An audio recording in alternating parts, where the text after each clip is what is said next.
Hello, good morning, children. Children, today we are going to learn new alphabet, that is alphabet S.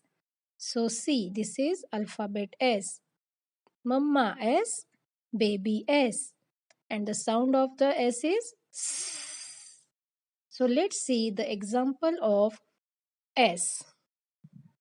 S for star.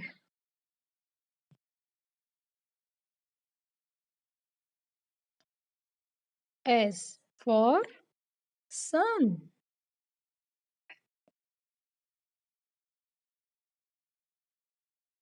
S for ship.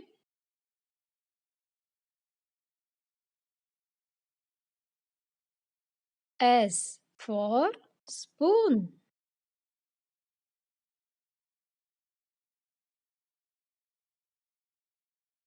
S for snacks.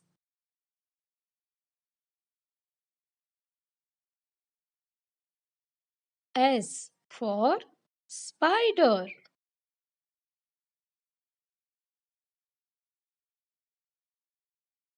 S for shark.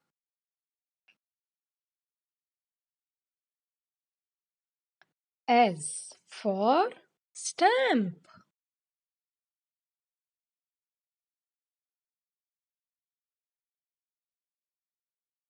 S for sofa. S for sunflower. So children, in this way you have to practice this alphabet S at home. Have a good day.